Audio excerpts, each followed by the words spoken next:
Listen, I ain't got time for this. Don't speak to me like that. Come and speak to me, yeah? Right, okay, right. You've been causing some issues. No, he ain't.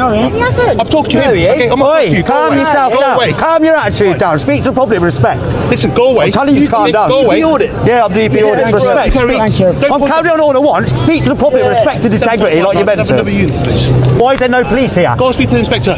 You call through now and tell him to send No, you don't tell me what to do, pal. Oh, shut your attitude up as well, you. Wind your neck in. Wind your neck in, yes. Wind my neck in. Yeah, you're the police officer.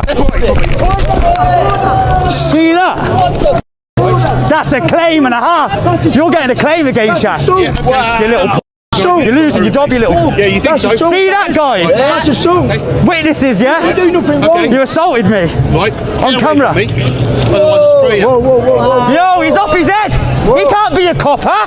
Whoa. That's look at that. Look at that. Wind your neck and look how bad he is. This wasn't a snap decision driven by immediate danger. It was a deliberate choice to use force as a means of control. Someone challenged his attitude, and instead of responding with professionalism, he chose to assert his dominance through intimidation. This isn't policing. It's an abuse of power. Officers are supposed to remain calm and composed when questioned, not lash out when their actions are called into account. What makes this worse is that it happened in front of the public, showing exactly what occurs when those in authority can't handle being held responsible. Go away. Nah, I'm in public. Shut your mouth and your attitude up. You're a public of the servant, a servant of the public. Okay. There's no, you're breaching the peace. You ain't spraying him. Okay. You ain't spraying him. And I'm doing nothing wrong. No, you're not. You speak to him like that's what you're doing. You don't get to speak to public like that. You don't get to speak to people like you're speaking to him. That's not how your role works. You're a police officer of the law, serving the crowd and serving the people. Respect and integrity. Remember your oath and your college of peace in training. You're absolute disgrace. The way you push me over now, you're getting a claim against you. You're getting sued. You should lose your job for that as well. Okay, we'll see. Yeah, we will see, won't we? And you're going to be all over the internet. Do you know how many people are going to see you? You're live now. Good for you. Welcome to YouTube, you how about that? Okay, swear at me once more, I'll lock you up. Higher threshold. Is there any complainants? Is there any complainants for my swearing? Any complainants? Your officers need to arrest you. Okay. You assaulted me. Right. You need to arrest your fellow officer. Section 26, he just pushed me on the ground, threatened me with power for telling him to rack himself. Now, arrest your officer now. The auditor is calling for their colleagues' arrest under Section 26 of the Criminal Justice and Courts Act 2015, which criminalizes police officers who misuse their powers or engage in misconduct while on duty.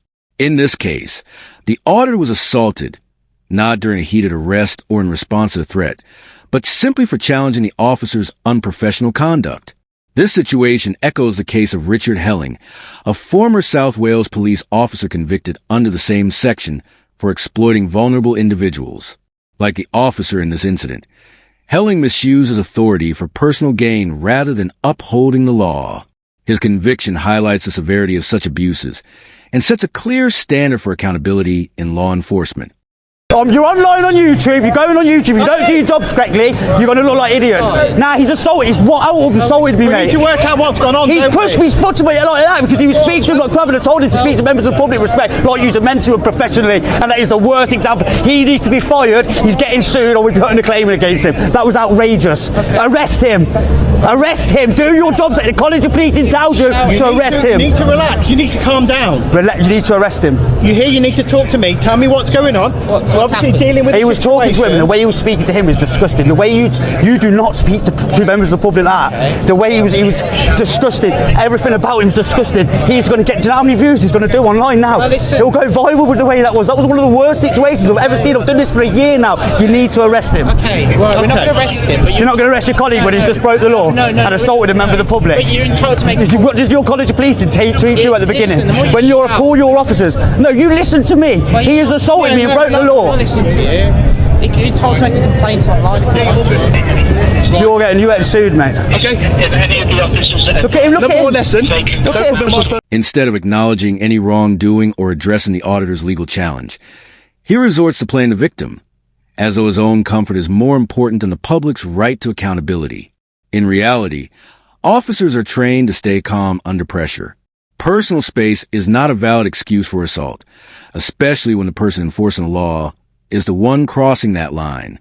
This mentality, where an officer feels entitled to use force because they're uncomfortable, is deeply concerning. It's not about safety. It's about asserting power.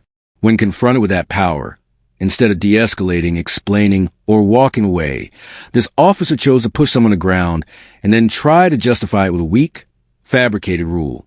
That's not policing. It's misconduct, pure and simple. Okay. Right, identify yourself.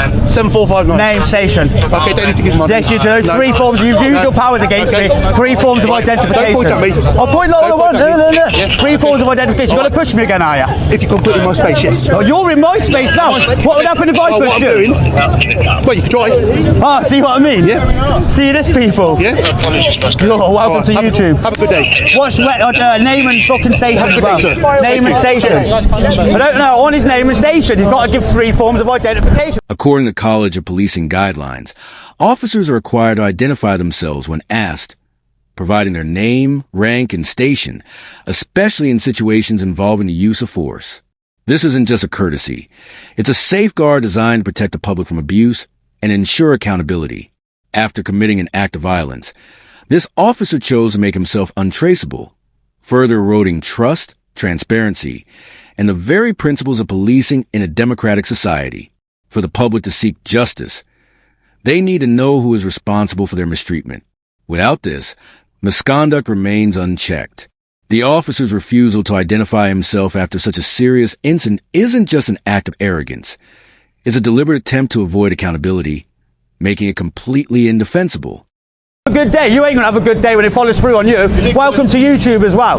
Thank you. Look at this guy. Look at him. Look at the state of him. Really? Yeah, the state here. Yeah. Okay. You know what I mean? Have a good day. Absolute. Cheers. Swear at me again, I'll lock you up. Because you can't use a higher threshold. You can't lock me up for that. Really? Yeah, section 5. Really?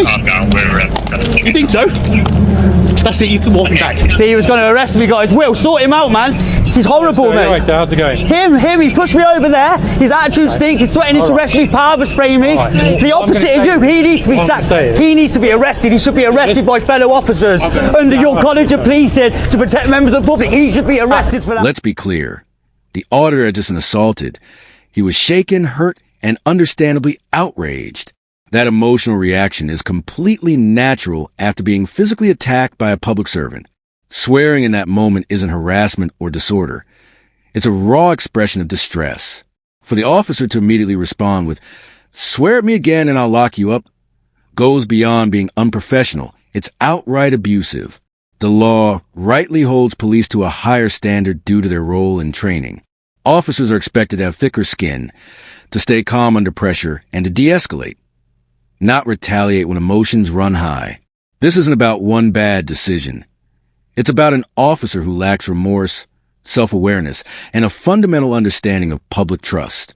Threatening arrest in response to a victim's emotional reaction only worsens the initial abuse. You should have arrested him. As you know, You should have arrested him. Wait till you see the footage. we can't arrest anyone, as you know. As a piece You of- can't know. They should have arrested him. So what you can do, and if you want to make a complaint. Well, I've never experienced anything like him. Well, I haven't seen Ever, it. mate. Let me hear what you said. Ever. You know I'm sound reviews when it's a sound. So you know what I've I never do? experienced Let me that. say one thing. He is a dangerous police officer. He should not be in the police. You should not be in the police. You are a dangerous police officer. You are a dangerous police officer. You should not be in a front-facing role. You should not be going out the public. You are disgusting. You are a shame. Stand back. Shameful. Shameful. You should not be a front-facing officer to the public. You are a danger to the public, my friend. You're the reason people like me exist, because of people like you. You know that as well as me, this place is covered in cameras. Okay? So, ergo, if you have a complaint, and you're an auditor, you probably feel. I've got it on film, yeah, I will.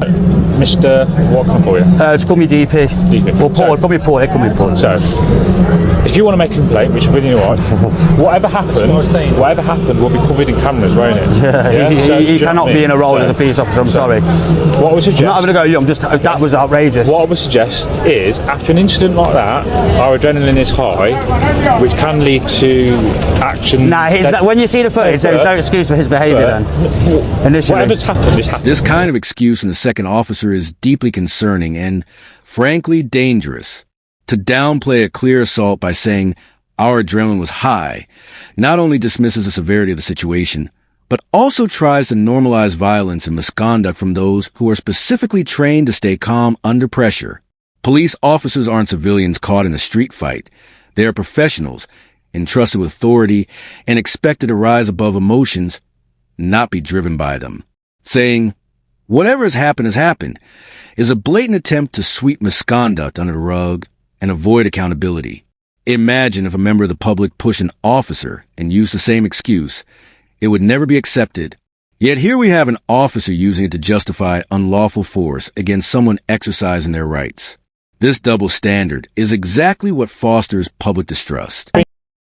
Nothing's going to get done about it. Hang on, no. Nothing's going to get done about it. So where this happened, you try and just get your adrenaline down, carry on with what you're doing, auditing, whatever, seeing what's going on, videoing, Yeah. and then Where's the police presence, when man? your adrenaline is high, you can react to things that you won't normally react to. To be honest with that proper then, the reason I snapped at him, because the way he was talking to this fella here was the most, honestly, you know what I'm like, Will. If you sound, I'm sound with you. This was the most outrageous thing I've seen from a police officer in probably my life, Will. And I've been beaten up by yous and everything. That was the worst thing I've ever seen in my life. Shameful. And I hope he's reprimanded when you get back to the station. I hope you tell him that he's wrong in what he's doing, and do what your college of policing tells you to call your fellow officers out. That's the professionalism you need to do, because of these sort of things. Them cops is ruining your relations with the public. So you need to tell them. The auditor nails it by highlighting one of the biggest issues in modern policing: the silence of bystanders in uniform. The College of Policing's own code of ethics stresses integrity, accountability, and the responsibility to challenge unprofessional behavior. This includes speaking up when a fellow officer crosses the line. Every time an officer gets away with violence or misconduct, it deepens the divide and damages the credibility of those trying to do the job right. The public is watching, and silence speaks as loudly as any action. Officers must have the courage to hold each other accountable to the standards they've sworn to uphold. Otherwise, their badge loses its meaning, and their role as public servants is reduced to just a title. This was the worst attitude I've seen from a police officer in my entire life. And I grew up ghetto and shinish. I'm not saying you're lying, I'm not saying it didn't happen, I'm just saying I'm surprised. And that's Well, being yeah. really straight. You'll still see the footage anyway, and you're going to be in shock. Yeah, and you know what I'm like? I was telling him, at first he kind of relaxed a little bit, and then I think his ego took back over. And then he had to start. It's really surprising. But as long as you're alright. No, I'm alright. That's the most important thing. Tell him KHNK solicitors will be in contact with him soon. Tell him the solicitors will be in contact with him soon, man. Oh, and I will go to the ISP, all that, right? Go through them methods. I want him removed as his role as a police officer. After that today, he should not be a police officer. I know he's your friend, Will, but I'm sorry, he shouldn't.